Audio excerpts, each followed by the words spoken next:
just know you're not alone. 'Cause I'm gonna make this place your home. Welcome to Good News with your host, Angela Savage. For the next hour, Angela will guide you on the road to happiness while describing her own journey with the help of friends and family of her father, championship racer Swede Savage. Phone lines are open at 702-483-4444. Once again, that's 702-483-4444. Or you can stream us online at vegasallnetradio.com. And now, let's start on the path of happiness together. Here's your host, Angela Savage. Good morning and welcome to Good News with Angela Savage on Vegas All Net Radio. Happy Monday. Here we are again together. I want to start off by thanking you for listening to me right now. I want to take a minute just to thank everybody that has been somewhat following me since my first trip back to the Indy 500 in 2014, which was a very life-changing event for me. I have met some of the most wonderful people along the way and finally found my family. And I just want to really thank you so much for having open hearts and letting me come into the circle, even though I'm a lot late. You know, I want to really appreciate you all. And I just need you to know, I want to give a shout out to Earl Tunmeyer Jr. He runs the Swede Savage 42 Forever Celebrated page, and he does such a wonderful job. He finds all these old pictures that we haven't seen yet. But I do want to let you know, I have lots of pictures still at home in the trunks that nobody's ever seen that I'm going to start putting up on the green screen here on my show. So don't miss it. Okay, today I am so excited. We have one of my favorite women on the planet on my show, Lyn St. James. Lyn St. James began her racing career in 1973, driving a Ford Pinto in SCCA amateur racing. From that modest beginning, she would ultimately take it all the way to the very top levels of professional auto racing, including Indy and Le Mans. In the 1992 Indy 500, she became the first woman ever to win Rookie of the Year honors at Indy. At that time, she was only the second woman to ever qualify there. In the year 2000, two women would take the green flag at Indy for the very first time. Ironically, Lyn would be the oldest driver in the field at age 53, while the other female driver, Sarah Fisher, would be the youngest at age 19. Lyn ultimately raced in 16 IndyCar races, including 7 starts at Indianapolis. Lyn's path to IndyCar racing was through sports cars and road racing. Her distinguished sports car career includes 2 wins at the 24 Hours of Daytona, a win at the 12 Hours of Sebring, and 2 starts at the 24 Hours of Le Mans. In 1994, she founded the Women in the Winner's Circle Foundation to promote the education, training, and advancement of women in the automotive fields. Through this foundation and others, she has worked tirelessly to provide mentorship and guidance to up-and-coming female race car drivers. Welcome to my show, Lyn. Well, thank you very much. That's quite an introduction there. Oh, well, you did it. I'm only repeating all these fantastic things that you've done with your life. Oh, well, thank you. Thank you very much. You know, I just want to say I'm a huge fan. I love it when females just go out there and really rip it up, you know, and make great names for themselves. You're one of my heroes, Lyn. I got to admit it. Well, that's very sweet. Thank you very much, Angela. Aw. I have some fun questions. You had a very traditional upbringing in suburban Cleveland, Ohio. Tell us what your childhood was like and how you first got interested in racing. Well, my childhood was, I guess, pretty normal for the 50s and 60s. Other than, I kind of was very fortunate to attend to girls' school. If I had gone to, if I'd gone to public school, I wouldn't have had sports. And even though this was a girls' school, there was no tuition, and it was kind of an opportunity for me. I was an only child, so it was an opportunity for me to kind of blossom, I think, a little more. I was pretty shy and not really, I was intimidated a lot by the school environment. And so going to a girls' school, I think, helped me get out of my shell. And it also gave me the opportunity to play sports because this was before Title IX and before that was an offer for girls in school. I mean, if I'd gone to public school, the only sport I think they offered at that time was cheerleading, and I'm not the cheerleading type. So, Right. so I feel that was a pivotal kind of, at the time, you don't know when things are happening in your life, whether there are things that are important or they're going to carry on in your life and have meaning. But looking back, I know that made a big difference. And then being a product of being a teenager of the 60s and the muscle car era, cars were just a part of our culture. And so I couldn't wait till I got my driver's license and, got my first car, which was a Pontiac Catalina 2+2. And I hung out with some guys that, we'd go to the drags. And I remember drag racing a couple of my friends' cars and actually winning in it. And so that was kind of my, attraction to racing and to cars, but it was essentially something that you did when you weren't probably supposed to be doing it. And my mom wasn't particularly pleased with it either because she was sending me to a girls' school and trying to give me piano lessons. And so it was kind of counterculture to what society expected. And so there was really, I went to the Indy 500 as a spectator when I was, I think, 17, 18 years old. And to be honest, it was the most amazing thing I'd ever seen, but never made a connection that this is something I could do. So, so my childhood was traditional. I took piano lessons. I went to school and went out and got my first job at U.S. Steel, Cleveland District Sales Office as a secretary, and tried to figure out what I was meant to do in this world. Boy, you were meant to do so much more than be a secretary. Wow.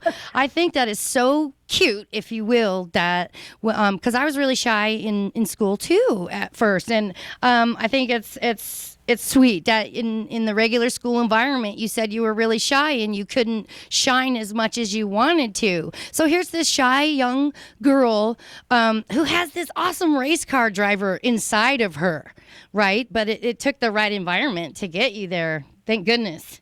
And then it took a long time too. I didn't start racing until I was 27, and I just kind of followed the path of what I think society expected of us to be, and so unfortunately, culturally, in the 70s, there's a lot of things that changed for women, and Billie Jean King beat Bobby Riggs in 1973, and I was a tennis player at the time and watched that with great admiration and anticipation of what was going to happen, and again, not knowing that these things were probably putting a bigger imprint on my brain and my actions than I realized. But I kind of became, I think, a product of that culture of the 70s. Oh, I don't know if you're a product of that or if maybe you helped really break down some walls for women in sports and other things besides secretarial and cheerleading. You know what I'm saying? You were back in that era where like you said, kind of like my mom, I went to private school and I took piano lessons, but I was a tomboy, so I can totally relate to that. I'm so glad that you figured out that inside you had this awesome race car driver and you broke the mold. Back in those days, you were trudging new ground, and I have a lot of respect for you for that. Well, thanks. How did your family and friends react? You said your mom, when you began to get serious about driving race cars. Well, serious, I guess, is the word only because you really have to be, it takes a lot to put together just the ability to be able to put a car on the racetrack. But again, that really didn't happen until I was 27. So, I'd already moved to Florida and got married and was building a business with my husband. And so then we found out, we went to the 24 Hours of Daytona, we went to the 12 Hours of Sebring. So this was the first time I saw road racing. My parents still lived in Ohio. My parents were divorced. I kind of was I was an adult, essentially, and off doing my own thing. So, but we found out through going to these sports car races that there was this club called Sports Car Club of America, and that's the way you could get started if you could find it. This was before the internet. Yeah, right. So, sometimes it was like trying to find a needle in a haystack, but we became members of that and went to the races in West Palm Beach and then found out you had to go to driver's school to get a competition license. And so, my husband bought an old clapped-out Corvette and turned that into a big production car, and I got a Ford Pinto. We turned that into a race car, which was my street car during the week, and my race car on the weekends. And we went to driver's school, and you just kind of follow the rules and follow your nose and follow. And of course, by then I said, my parents and my friends that took me to the races as I was a teenager, I sort of had lost touch with a lot of them, even though after many years of racing, we kind of connected again. And they're like, holy cow, we just sort of did this as a passing thing, and you really, you kind of hook onto it, and you've gone on with your life with it. So yeah, you've definitely... so it was kind of cool. So cool. And you ride with the SVRA right now, right? Aren't you doing the vintage races?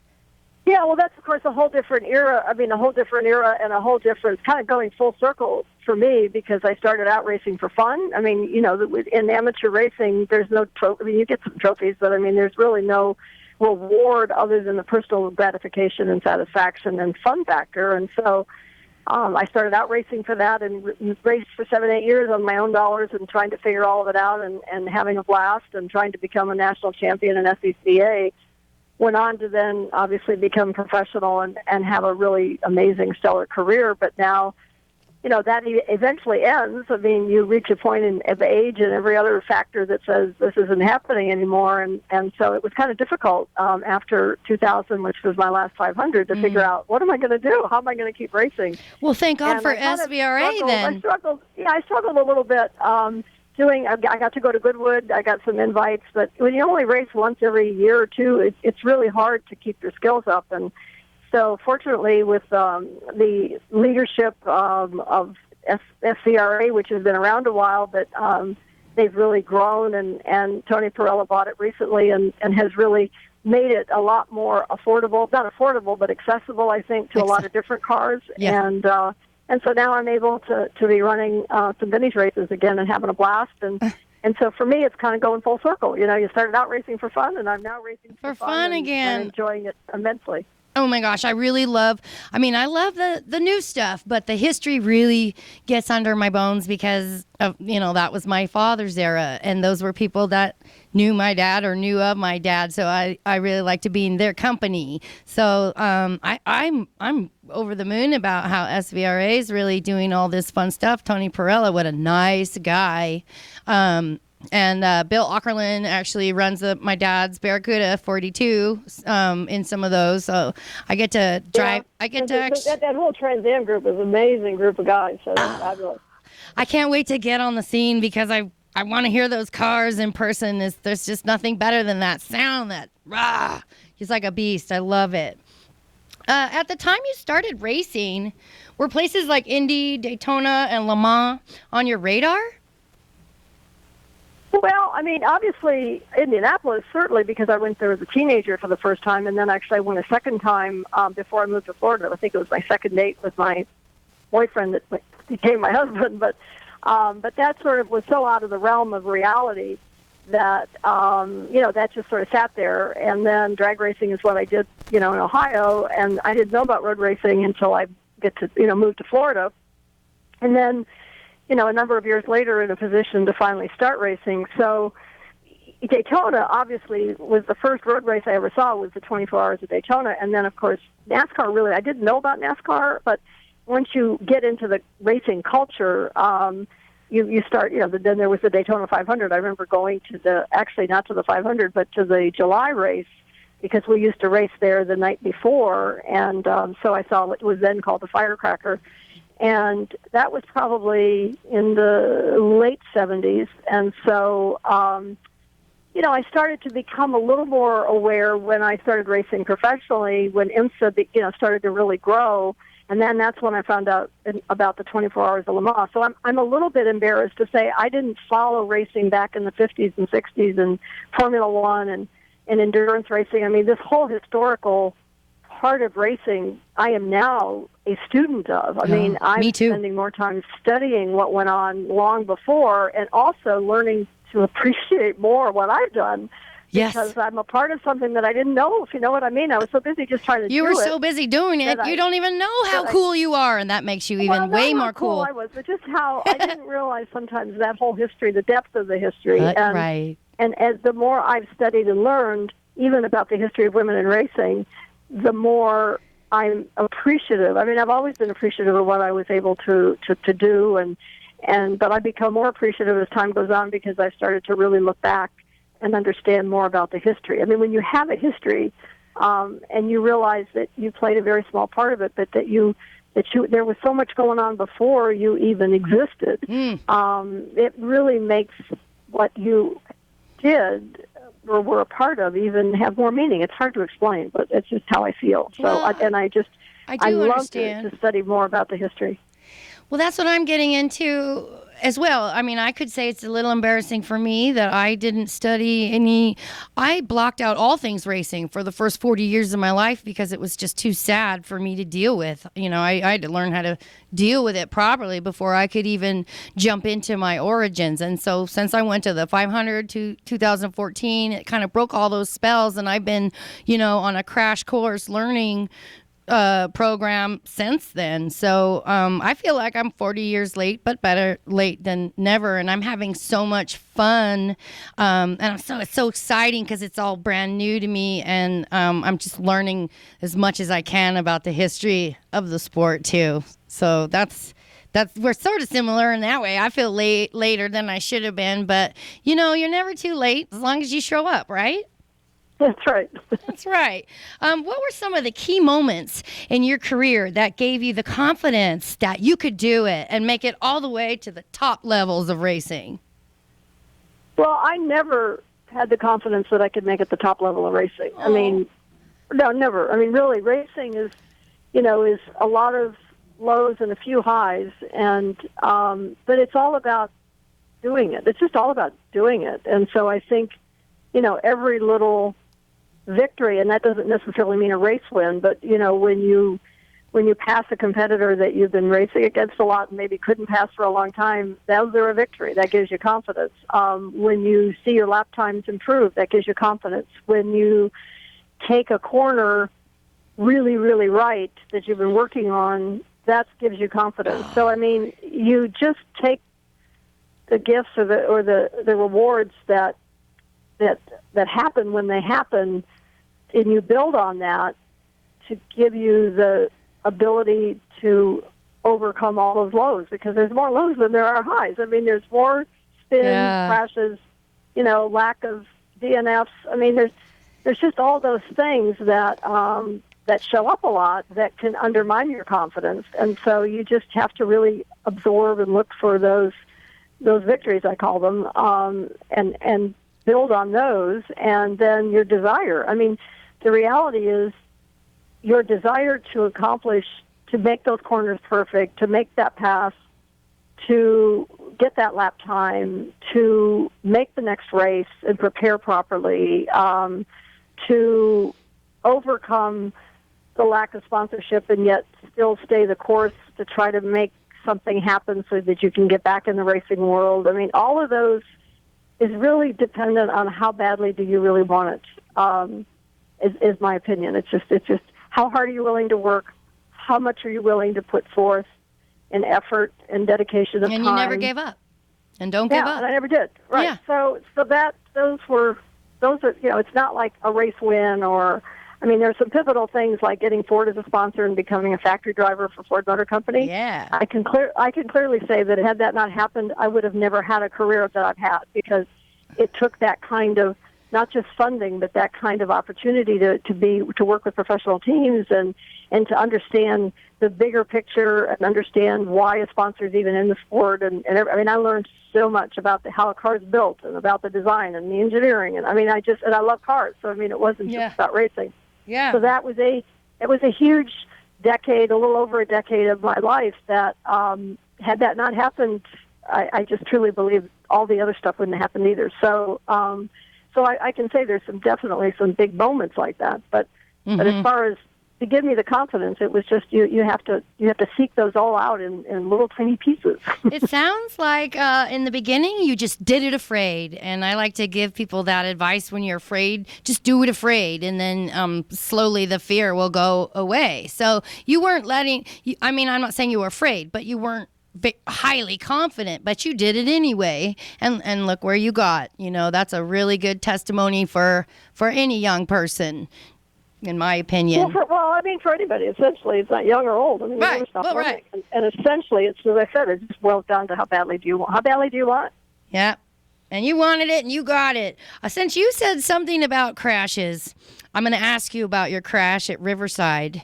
I haven't seen the footage yet. I was going to watch it this morning, and I thought I might ruin my mascara because I cry when I see the crashes. But in 1986, you were in a Ford Probe sports car.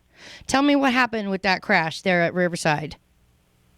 Well, it's pretty well documented because it's on YouTube under, I think it's if you put my name in crashes on YouTube, it comes up. So, but I'd rather hear it from you first. A lot of people were there. So it's definitely a well-viewed, incident. But essentially it was a 6-hour race, and we were, a couple of hours into the race.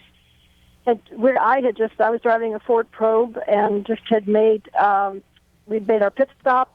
So I was fully loaded with fresh tires and a full load of fuel, and the track went green, and we went into turn one, and I was next to Chip Robinson in the Jaguar, and the next thing I knew, I felt a large hit on the rear of my car, and which then propelled me into hitting Chip Robinson in the Jaguar, and we were off on a trajectory of disaster, and so I ended up hitting the inside wall of that separates the pits from the track, and I landed on top of the wall, and then kept spinning and ended up upside down on fire, and I was able to crawl out. And if not you a watch scratch. The footage, Chip Robinson's car almost essentially ended up to where the people were in the stands, not in the stands, but I mean where they had a bunch of motorhomes and everything. They were blocked by a fence, but it still came quite close. And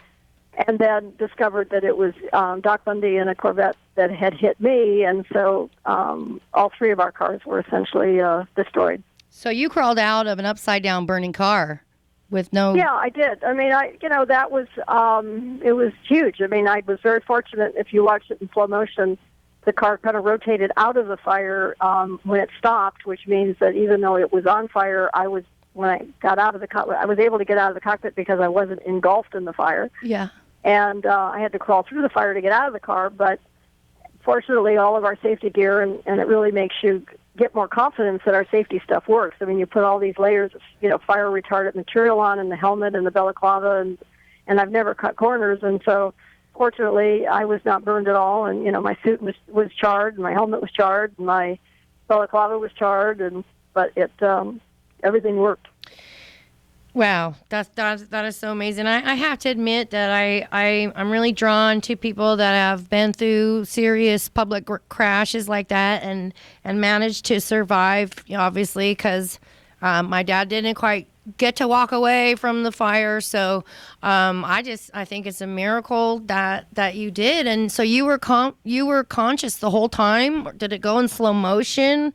What was it? It does go. It's pretty much in slow motion. I was a bit confused because of there was the windscreen. I mean, this was kind of with the prototypes, we were in a closed cockpit, and I couldn't figure out why I had all this stuff, which was fuel and dirt and oil on the windshield, and I didn't realize I was upside down. So that was a bit of a weird situation. I mean, I just got disoriented. Yeah.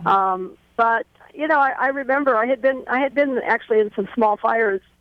Like under the hood when there were some engine fires in the past, and I remember burning my lungs slightly from the fumes and from the chemicals, and so interestingly enough, I consciously remember hearing my voice in my head say, "Don't breathe, don't breathe, don't breathe, don't breathe," which was to take shallow breaths, because when you're in a frightening situation, you tend to kind of gasp for air and take very deep breaths. And so I took very shallow, calm breaths, and I hit the fire extinguisher button, which is what we're trained to do, and released the seatbelt and landed on my head. That's when I realized, holy cow, I'm upside down.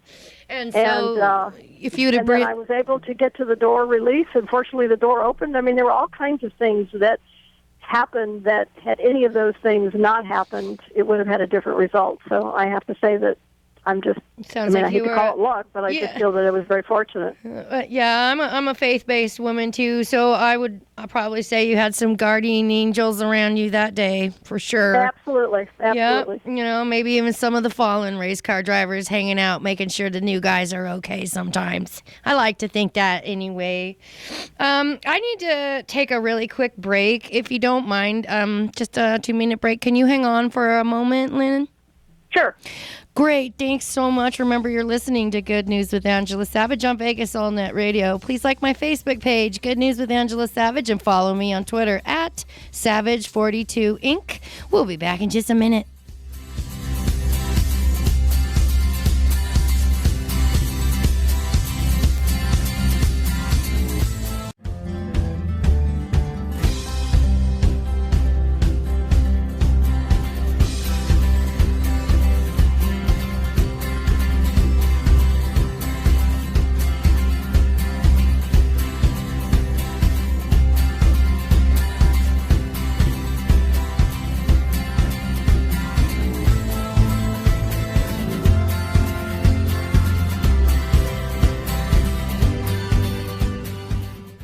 No, you're not alone.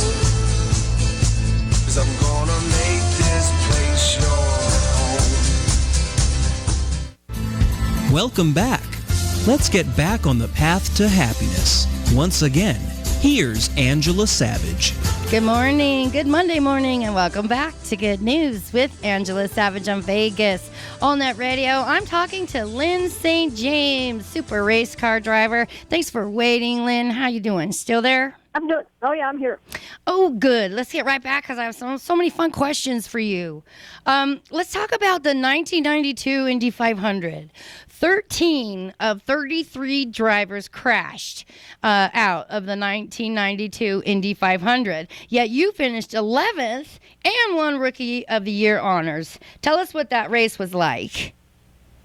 Well, being my rookie race, I'm not sure I knew what to expect, obviously. And it also is in the history of the Indy 500, I believe, the coldest day of the race. 56 degrees. Yeah, yeah. So it really set up some track conditions that were bizarre. And I think what really happened was a lot of the veterans had, were in a condition to used to having their tires come back really, really quickly after a yellow. And with that cold temperature, that just wasn't happening. And so unfortunately, there were a lot of crashes that followed a lot of crashes. So there'd be a crash, we would be picking up the debris, which they do so quickly and so well, and then we'd go green, and then there'd be another crash again, And so it seemed to be happening a fair amount of time. But so that was an unusual set of circumstances that I think for me as a rookie, I was not used to my tires coming in so quickly because in the type of racing I've been doing, it took a couple of corners before you really got any heat temperature into the tires. And so I was probably a little more tentative on some of those restarts and probably saved me, if you know what I mean. It Sometimes, probably did. Being a little unsure about something or not taking something for granted can sometimes work to your advantage, and I think it actually did in that case. So yeah, I was able to gain positions on those restarts because I was really not working those tires until maybe 2 or 3 corners later. So, I mean, what essentially happened was it was just too cold and the tires couldn't stay warm. What do you think would happen like today if it was 50 degrees and they were trying to run an Indy race? You're not going to wait for it to warm up. Do you just go out there and do it anyway, right? Well, I mean, yeah, you race. The only thing that will stop it is rain. So, and they've obviously had history where there were, the race wasn't even run or completed until 2 days later, So, but in this case, I mean, it was just a matter of adjusting or adapting to the track conditions, and it was certainly safe, but it was just a case that, a lot of people didn't adjust to the track conditions. So that was, and I just fortunately did. Right. And that's a huge factor that some people might not know about that aren't, completely into racing. It's just they've been keeping those tires warm, on a cold day that there's a lot more danger going on. Is it safe to say that?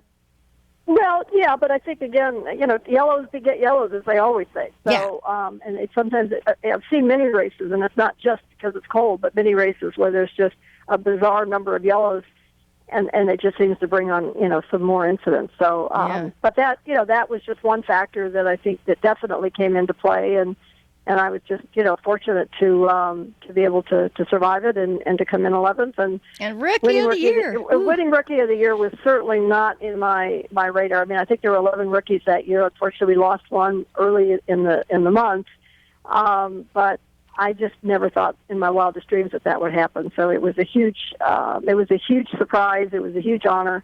Wow. And I think I was most pleased for Dick Simon because I knew that Dick had a great history of taking rookies to Indy. He, in fact, had taken more rookies to Indy than any other team owner and had never won Rookie of the Year honors, and had never failed to put a rookie in the field. So, so this, I think, was not only meaningful for me, but I was so pleased to be able to bring that to him. Oh, wow. How wonderful. Did you ever feel any special satisfaction when winning a race like the 24 Hours of Daytona because you're a woman? No, I mean, being a woman, any of the accomplishments that I ever did, I never felt of any sense like, of value I'm just a girl. Because I was a woman. I mean, it was just a matter of trying to make that happen. The only time that there was really any significance to that was the years that I ran in the Kelly American Challenge Series, because they had a bonus points fund and prize money attached to it for the top female drivers in the race. And so that created, in fact, if anything, that also created an opportunity for me in my career. So because I was recognized for being the top female driver in a race and in the series in those years that I ran in the Kelly series, which in fact, if I finished 8th or 10th or 3rd or whatever, but I was the top female, then my name kept coming up, you know? And so sometimes it's just a matter of creating awareness and awareness for the positive accomplishment. And so, that was a positive accomplishment. And I got, we got $25,000 at the end, for winning that at the end of the season that went to the team owner. So if you can generate a positive result that brings attention to that result, and to the sponsor of that, who's providing the funds for that, then that's all good, and that's all a benefit. So those are the only times that I had any reason to sort of identify or feel proud of the fact that I was a woman. The rest of the time, I just wanted you're just a driver. I just wanted to win. I just wanted to win races or do the best I possibly could in the condition and the circumstances and with the equipment that I had. So, being a woman was not a factor. It was just, that's what it was, and I just get on with life. That's right. I'm just curious. I mean, you obviously proved yourself, but did you ever get any slack from any guys down in the pits at all? Did you ever experience any of that? Sure. I mean, the guys don't like to get beat, and so they they wrestle with each other, and it sort of adds an extra sting to the whole thing if, in fact, they are getting beaten by a woman. So, but again, that's just tough. That's the way it is. Woo! Good for you, Lynn. Oh my gosh, you're amazing. You're like Wonder Woman. Several times during your career, you were able to take advantage of the fact that you are a woman to develop certain sponsorships. Overall, being a woman didn't help or hurt your career because obviously you proved everything you need to prove. What do you feel are the key things young drivers, male or female, have to consider when developing sponsorship for their careers? Well, the first thing that I've done a lot of coaching and mentoring of young drivers, so is the fact that you have to understand that you're not selling yourself. You have to find out what a sponsor needs. It's all about them and not about you. You don't have anything to offer if you don't have results and success. So you have to come assuming, or at least presenting the fact that you are successful at what you're doing. But too many people spend all their time talking about why they win races, how they win races, all the different races they can win going forward for the sponsor. And it's like that, it's such a waste of time. You have to really find out, what does the sponsor do? What does the sponsor need? What can you do for the sponsor? And winning races is you're doing that for yourself. And there is certainly a goal with that, but it's really all about what you can do for the sponsor. And that's the thing you have to learn. So winning is kind of, I mean, it's awesome, but it's not everything. You need to figure out how to represent the company as a business person as well. You know, if you're going to... A lot more. You have to really, learn and understand the business of that company and then what you can do for them. Right, because you want to represent correctly. Tell us about your 15-year relationship with Ford Motor Company. How did that relationship start, and what was its key to success? Well, I mean, I knew that I had to find a sponsor. I was not able to continue on my journey as a race car driver without finding some other funding, because on my own dollars, it wasn't going to happen. So I happened to read an article in Car and Driver magazine in 1978 that was about, it was an article on the Capri, on the Mercury Capri, and yet there was a sidebar column about Ford Motor Company wanting to create equal employment opportunities for women in non-traditional areas. Cool. And so I wrote a letter to the people that were quoted in that article and introduced myself and said, I represent a non-traditional activity and can represent Ford Motor Company, and I can tell this story. And so I got basically a letter back saying, thank you very much, but no thank you. And so I bugged them for 3 years. That's a girl. And kept sending them race results, and I kept contacting any new name I could find and just continued the pursuit. And in 1981, when they announced special vehicle operations and the fact that Ford was coming back racing, I was one of the 2 programs that they supported. So fantastic. So it was not their idea. It was basically my idea that I think I bugged the heck out of them. And I tell people I think they finally signed me because they said, this girl's not going to stop bugging us. So she's not going away, is she? Oh, wow. I love the tenacity that you used. 3 years you worked on that sponsorship and you got it, girl. 3 years you worked and you earned it. Tell me, what are some of the most memorable achievements in your career? Well, there's there's many. I think probably the thing I'm most proud of is the fact that it's lasted so long. Yeah. I've really had a long career and have continued to be able to race and kind of, experience my passion and share my passion. So I think I'm most proud of that. Obviously, getting to the Indianapolis 500 is beyond almost my comprehension. And then to be able to come back after having a one-race deal in 1992 and come back and run Indy cars, run 15 IndyCar races and 7 Indy 500s, and win Rookie of the Year. All of those come into it. Oh my gosh, I can't, that's a pretty big pot of accomplishment there. And to race at Le Mans, that was something I really deeply wanted to do, since the 24 Hours of Daytona was my first ever road race, and then I learned about endurance racing, and I knew that Le Mans was the other big one. I was so glad in 1989 to be able to race there, and then I think to be able to share through my driver development program and now my Project Podium Scholarship Fund, to be able to reach back and try to help other young drivers, and particularly females, but not exclusively females, but to try to help others have a success, in racing, whether it's as a driver or as an engineer, whatever role they might want to have, because it's a tough sport to figure out. And so if there's any way I can help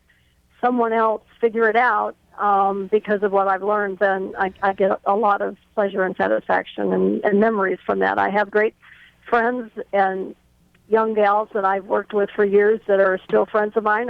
One of the gals I worked with, Sarah Sensky, her second child, her named her Winnie Lynn. No. I got the middle name after.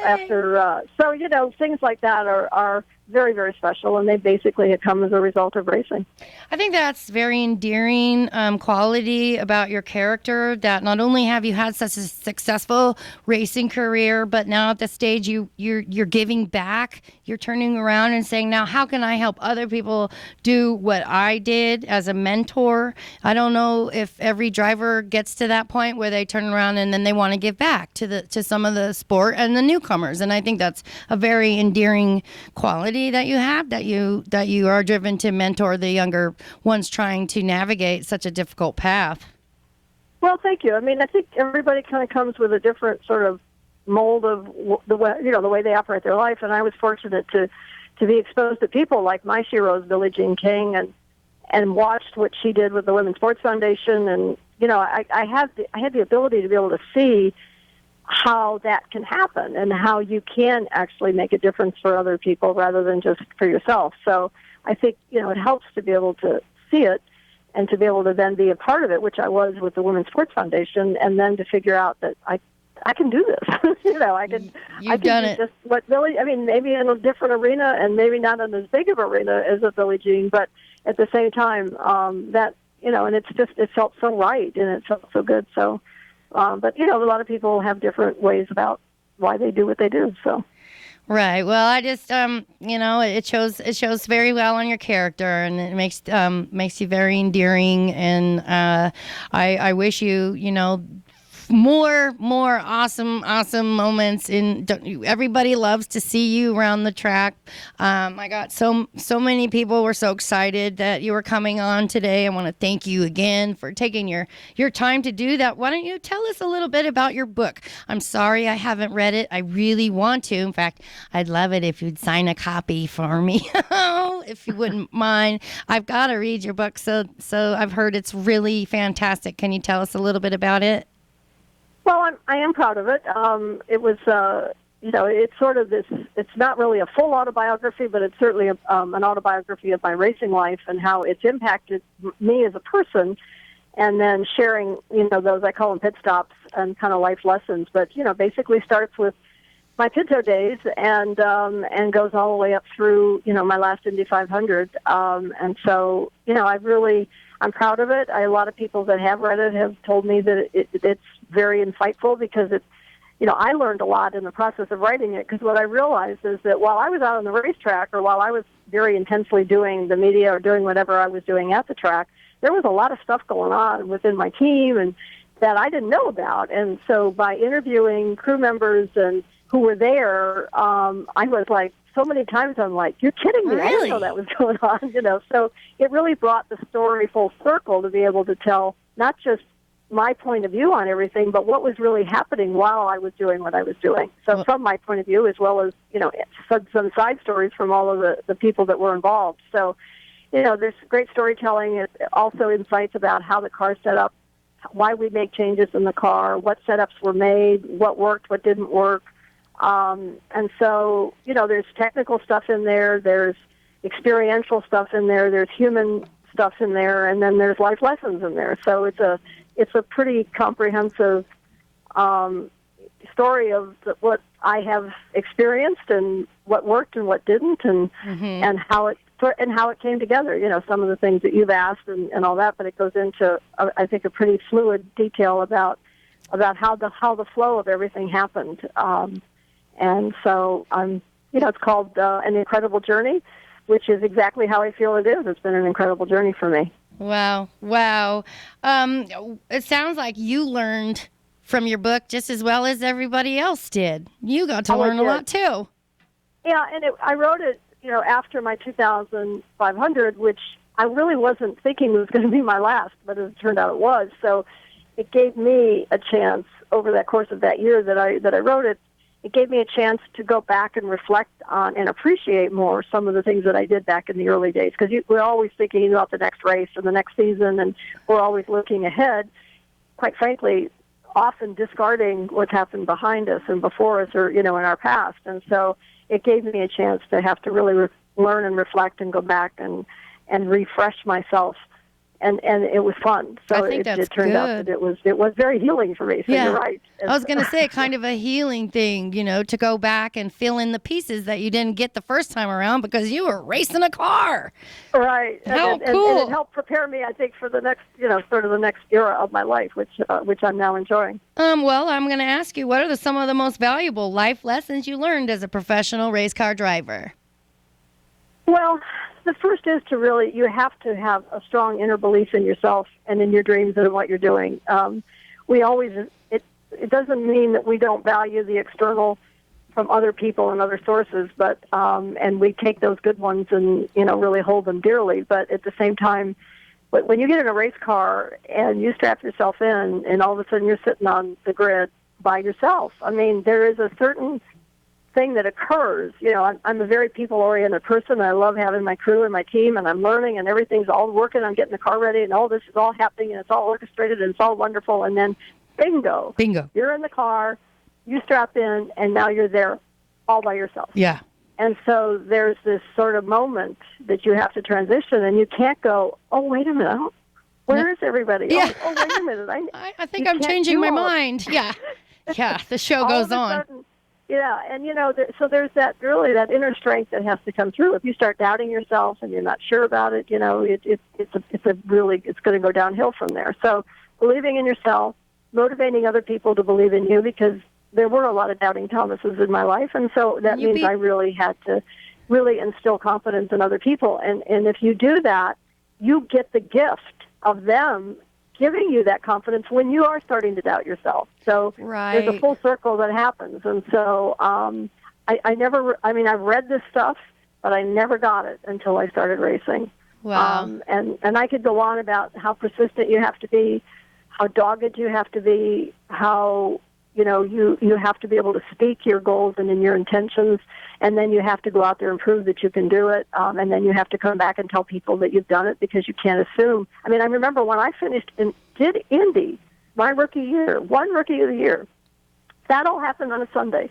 Monday was a victory banquet, and the next race, which I wasn't going to be in, was in Detroit. And I remember going to Detroit to be part of the promotion because I was working for Ford Motor Company, and I showed up at the track, and I'm like, I am still on a high from finishing my first Indy 500 and winning Rookie of the Year, and nobody said a frickin' thing. And I'm like... You're like, hello, do I need a sign on my head? I finally said to somebody, did you guys watch the race? Did you watch the 500? Oh yeah, Lynn, hey, you really did good. I'm like, oh my God, I mean, here is this most monumental thing momentous thing throughout my life, and it's like, it is no big deal to this world, and but it so is. I mean, you have to really be. If I had shown up and said, "Hi guys, by the way, I was Rookie of the Year at the Indy 500," but it sounds pretty like you're going to be bragging, but you should. Those are bragging rights. I mean, and so sometimes you have to learn how to, even though it's uncomfortable, and I don't know. So there were so many of those types of things that I'll just throw out. That's really funny. Well, you've given so many really nice insights. I always ask at the end of the show, part of my show is about overcoming difficulties in life. And have you ever had a time in your life where you felt really depressed and hopeless, frustrated? And how did you overcome that? And what do you do on a daily basis to stay positive and to keep the funk away? Well, I've had many, and there's some of them that are actually in my book. Some of the ones that are most pivotal or memorable as well. But I think staying focused on your goal and your purpose is and making a purpose for every day. I mean, again, with racing, they always are looking forward to the next race, and that could be a month away. Yeah. And what do you do between today and that month? Right. And there are many things you have to do to even get ready for that next event. And if you don't have that next event, you have to you almost have to convince yourself every day of daily things that are important and make them all important. Make everything. I mean, people used to, when I was racing my Pinto, they would say, Lynn, this is not the Indy 500, for God's sake. And I said, well, for me it is. I said, for me, this next race is the Indy 500. So, it's like some things that appear very unimportant, insignificant, a pain in the neck, in the way.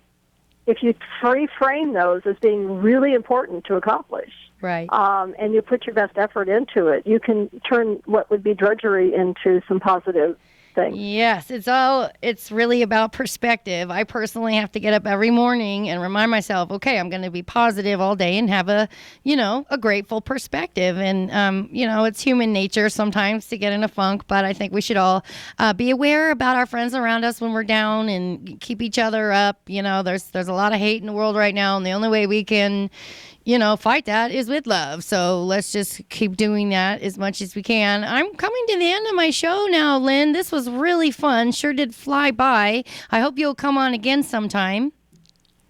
Well, thank you. I remember when we met up at the media center, actually, at Indy. Yes. And so I've, commend you for what you've been able to accomplish. And so hopefully we'll be able to chat again sometime. Oh, I'm very much looking forward to that. You'll be at the 100th running, of course, right? Oh, of course. Of We'll course. be there. Well, then I'll see you then. Thanks so much for calling. Be in touch on Facebook. Lynn St. James, thanks. And we will talk to you again soon, okay? Okay. Thanks, Angela. All right. God bless. Have a good day. I want to play a song for Lynn. I was going to tell her that when she was on the line, but I'm going to play. Her favorite is Chris Ray. So first I'm going to say thanks for listening to Good News with Angela Savage this morning. I love you all. Let's make it a great week and make sure the people around us are okay. With no further ado, I'm going to play Lynn St. James' favorite artist, Chris Ray, Texas.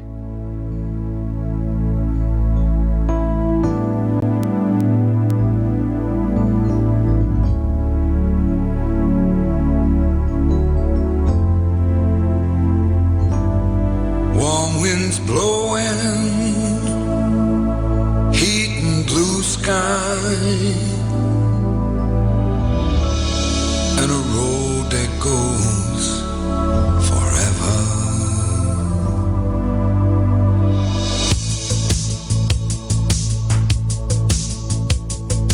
Thinking about it lately, been watching some TV, been looking all around me. What has come to be. Been talking to my neighbor, and he agrees with me. It's all gone crazy. Well, my wife returns from taking my little girl to school. She got beads of perspiration as she tries to keep her cool. She says that mess, it don't get no better. There's gonna come a day someone's gonna get killed out there. And I turn to her and say, Texas. She says, what? I said, Texas. She says, what? They got big long roads out there.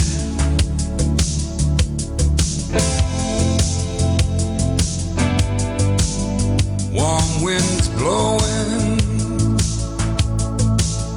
heat and blue sky, and a road that goes forever. I'm going to Texas.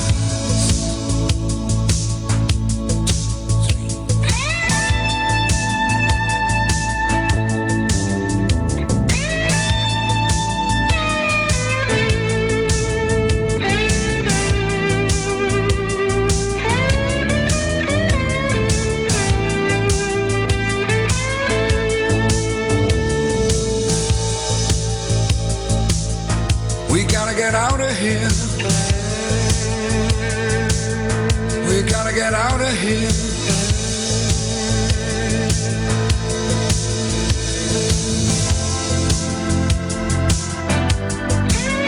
Well, I got a little brother, several meters high. Yeah, he's built just like a quarterback, and he swears he'll testify. He says he's been to Texas, and that's the only place to be. Big stakes, big guns, no trouble here